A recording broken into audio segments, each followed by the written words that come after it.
ओम शांति सभी भाई बहनों को। आज बाबा के मधुर महावाक्य हैं 24/5/24।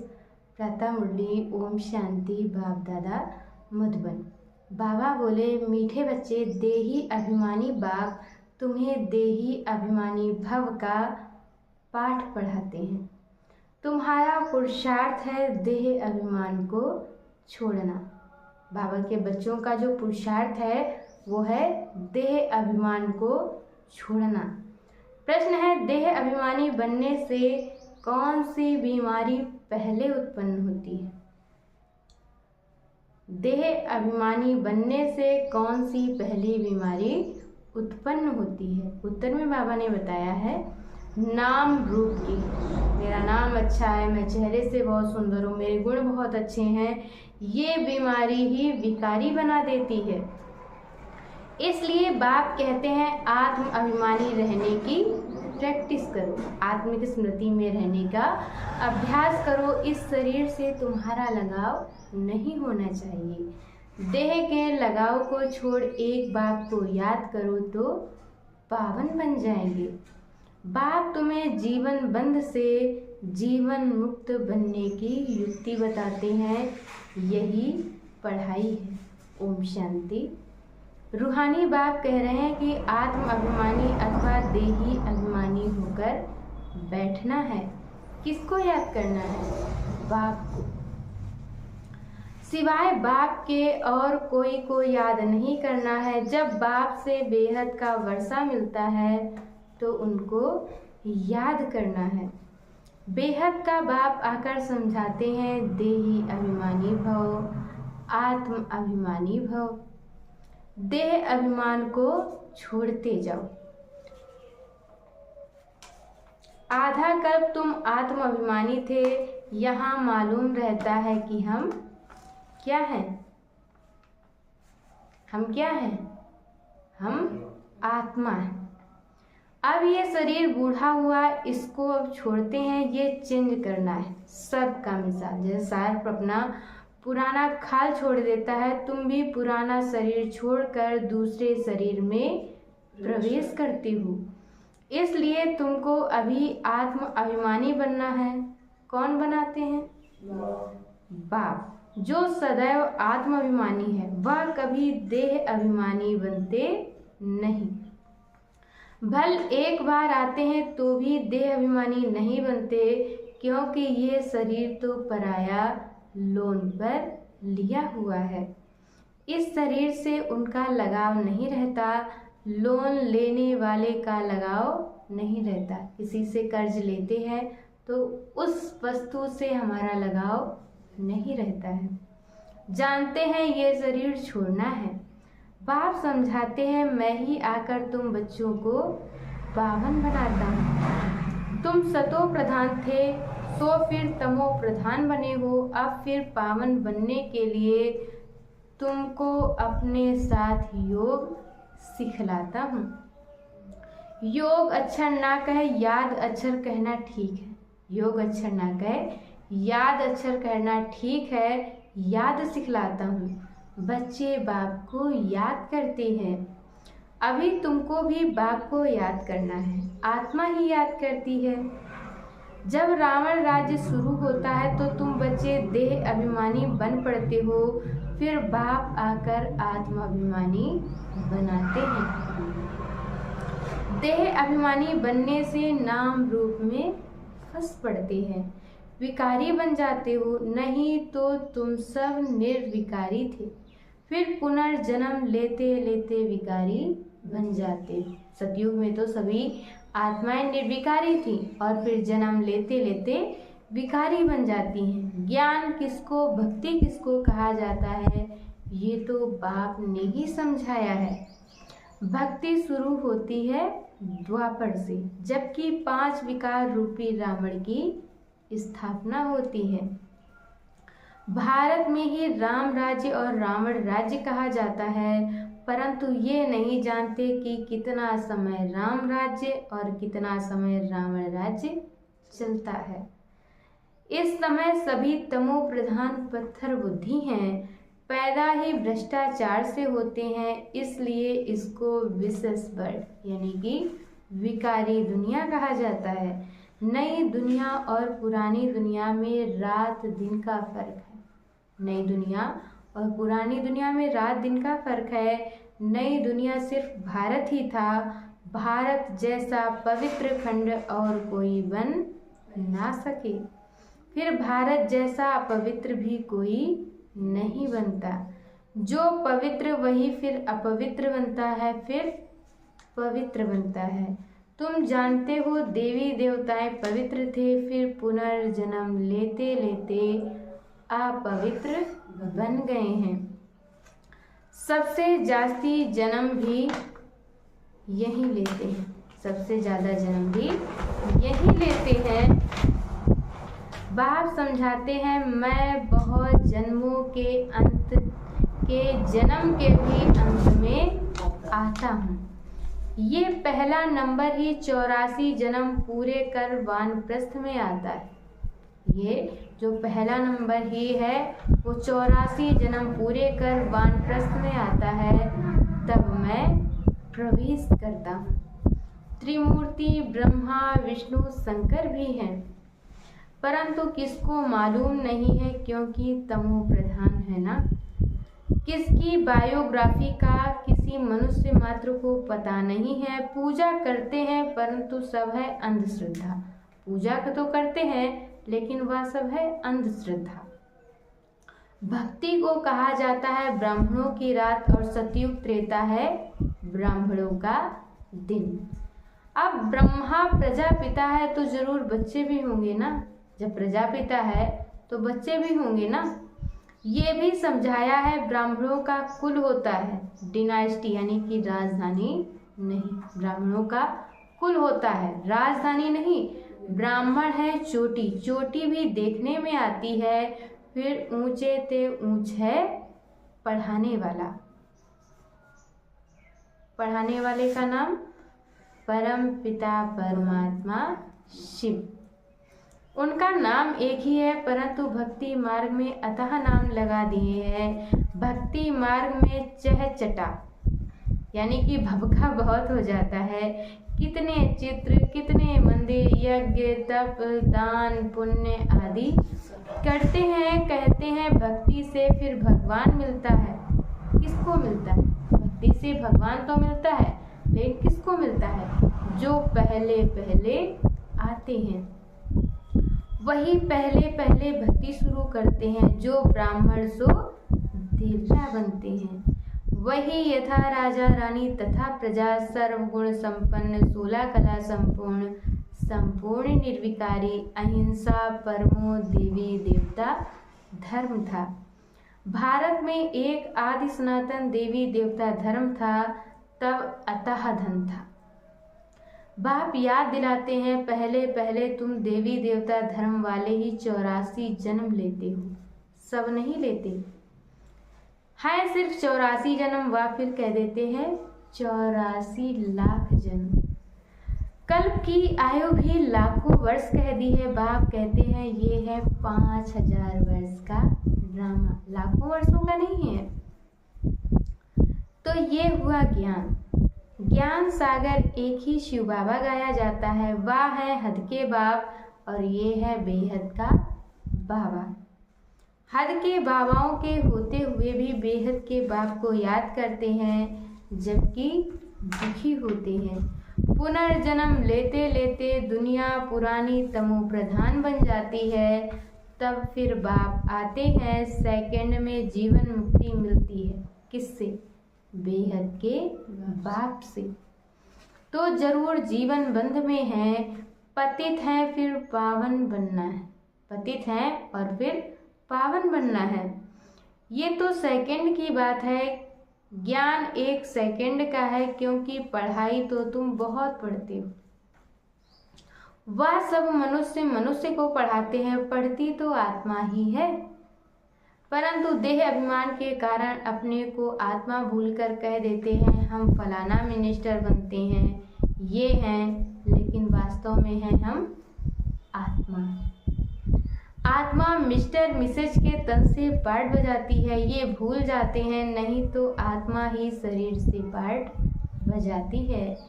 कोई क्या बनते हैं, कोई क्या बनते हैं। बाप समझाते हैं अभी ये पुरानी दुनिया बदल नई दुनिया बनती है। वर्ल्ड की हिस्ट्री ज्योग्राफी जरूर रिपीट होती है। नई दुनिया है सतो प्रधान, घर भी पहले नया होता है, फिर तो कहेंगे सतो प्रधान, फिर पुराना जड़जड़ी भूत तमो प्रधान होता है। इस बेहद के नाटक व सृष्टि चक्र की नॉलेज को समझना है, क्योंकि ये पढ़ाई है, भक्ति नहीं है। बाबा कहते ये पढ़ाई है, भक्ति नहीं है। भक्ति को पढ़ाई नहीं कहा जाता है, क्योंकि भक्ति में एम ऑब्जेक्ट कुछ भी होती नहीं। जन्म जन्मांतर वेद शास्त्र आदि पढ़ते रहो, यहाँ तो दुनिया को बदलना है। सतयुग त्रेता में भक्ति नहीं, दुनिया को बदलना है। भक्ति शुरू होती है द्वापर युग से। तो ये बाप रूहानी बच्चों को बैठ समझाते हैं, इसको कहा जाता है रूहानी नॉलेज अथवा रूहानी ज्ञान। रूहानी नॉलेज कौन सिखलाएगा? सुप्रीम रूह यानी परम पिता ही सिखलाएगा। वह तो सभी का है ना। लौकिक बाप को कभी परम पिता नहीं कहेंगे, जो लौकिक बाप है उसे कभी परम पिता नहीं कहेंगे। पारलौकिक को परम पिता कहा जाता है, वह है परम धाम में रहने वाले। बाप को याद भी ऐसे करते हैं, हे गॉड, हे ईश्वर। वास्तव में उनका नाम है एक, परंतु भक्ति में अनेक नाम दे दिए हैं। नाम तो एक ही है, परंतु भक्ति में अनेक नाम दे दिए हैं। भक्ति का फैलाव बहुत है, वह सब है मनुष्य मत। अब मनुष्यों को चाहिए, बाबा कहते कि अब मनुष्यों को चाहिए ईश्वरी मत। ईश्वरी मत यानी कि श्रीमत। श्री 108 की तो माला बनती है ना, ये प्रवृत्ति मार्ग की माला बनती है। फिर पुनर्जन्म लेते लेते सीढ़ी उतरते इंसॉल्वेंट बन जाते हैं। बुद्धि इंसॉल्वेंट बन जाती है तो मनुष्य देवाला मारते हैं। जो 100% सॉल्वेंट थे वो इस समय इंसॉल्वेंट है। बुद्धि का ताला लगा हुआ है। वह लॉक किसने लगाया? बुद्धि का तो ताला लगा हुआ है, और ताला लगाया किसने? गॉडरेज का ताला लग गया है। भारत जितना नंबर 1 में था उतना और कोई खंड नहीं। भारत की बहुत महिमा है। भारत सब धर्म वालों का बहुत बड़े ते बड़ा तीर्थ है, परंतु ड्रामा अनुसार गीता को खंडन कर दिया है। भारत और सारी दुनिया की भूल है, भारत में ही गीता को खंडन किया है। जिस गीता के ज्ञान से बाप नई दुनिया बनाते हैं और सर्व की सद्गति करते हैं। भारत सबसे ऊंच और बहुत धनवान खंड था, जो अभी फिर से बन रहा है। ये उल्टा झाड़ है, इनका बीज ऊपर में है। उसको वृक्षपति कहा जाता है। बृहस्पति की दशा बैठती है ना। बाप समझाते हैं मैं वृक्षपति आता हूँ तो भारत पर बृहस्पति की दशा बैठती है, ऊंच बन जाते हैं। फिर रावण आया है तो राहु की दशा बैठ जाती है। भारत का क्या हाल हो गया है। वहाँ तो तुम्हारी आयु भी बड़ी रहती है, क्योंकि पवित्र। सतयुग में सबकी आयु बड़ी रहती है, क्योंकि वहाँ पवित्र हैं।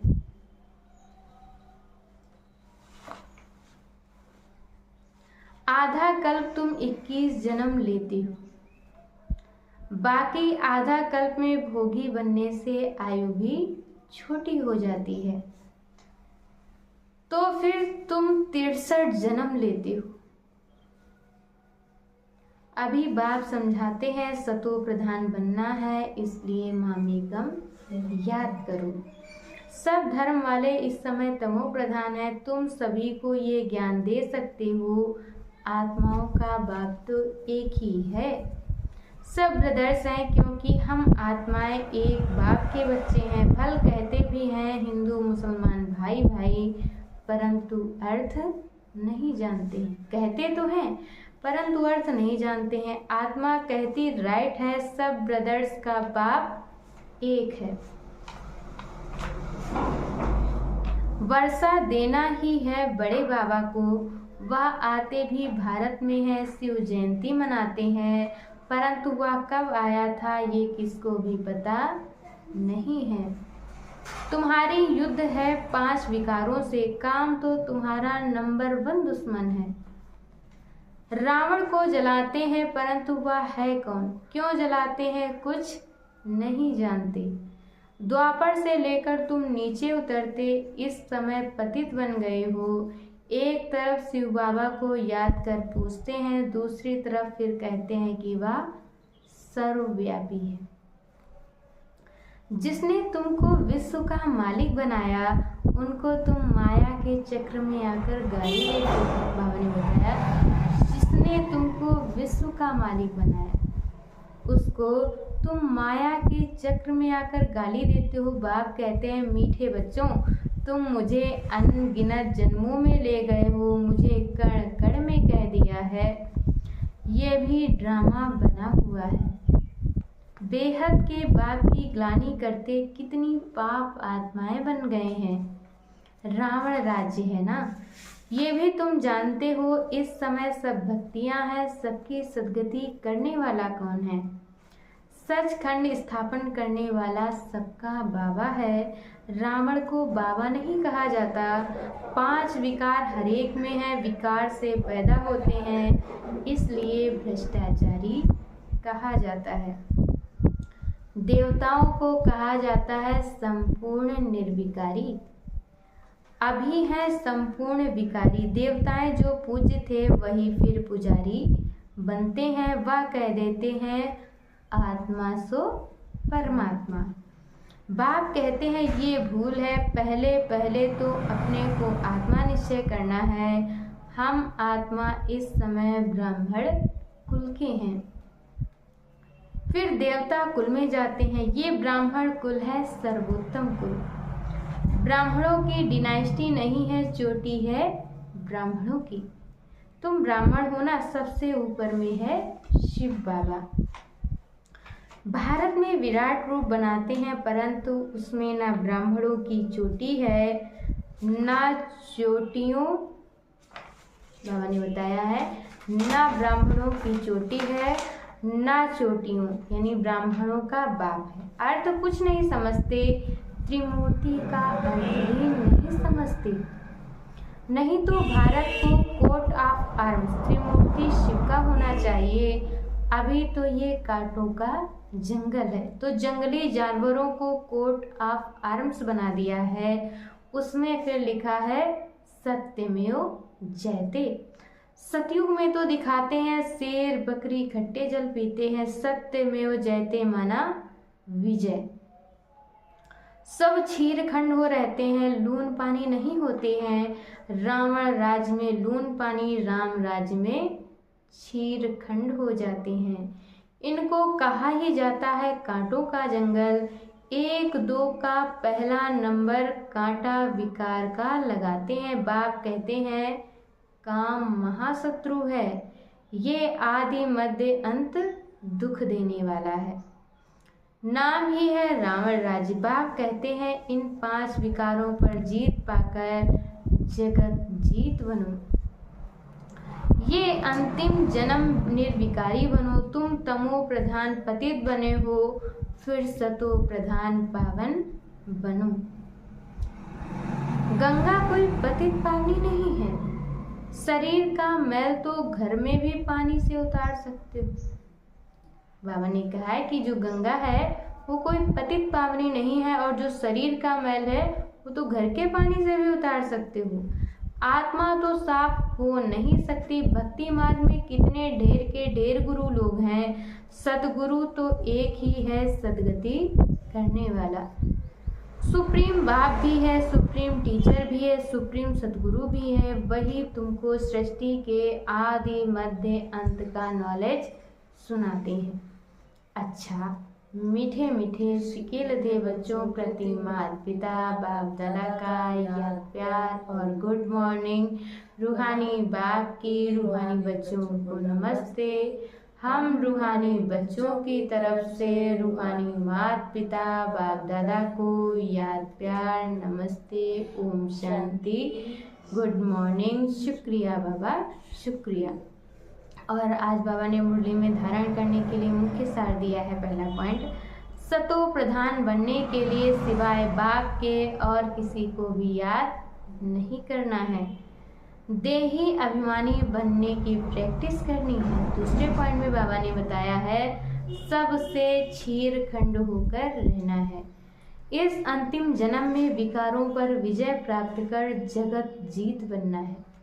और आज बाबा ने वरदान दिया है, बाप की छत्र छाया में सदा मौज का अनुभव करने और कराने वाली विशेष आत्मा भव। जहाँ बाप की छत्र छाया है वहाँ सदा माया से सेफ हैं। छत्र छाया के अंदर माया आ नहीं सकती। मेहनत से स्वतः दूर हो जाएंगे, मौज में रहेंगे, क्योंकि मेहनत मौज का अनुभव नहीं करने देती। छत्र छाया में रहने वाली ऐसी विशेष आत्माएं ऊंची पढ़ाई पढ़ते हुए भी मौज में रहती हैं, क्योंकि उन्हें निश्चय है कि हम कल्प कल्प के विजयी हैं, पास वे पड़े हैं। तो सदा मौज में रहो और दूसरों को मौज में रहने का संदेश देते रहो। यानी खुद भी मौज में रहो और दूसरों को भी मौज में रहने का संदेश देते रहो। यही सेवा है। और आज की मुरली का स्लोगन है, जो ड्रामा के राज को नहीं जानता है वही नाराज होता है। जो ड्रामा के राज को नहीं जानता है वही नाराज होता है। अच्छा, ओम शांति।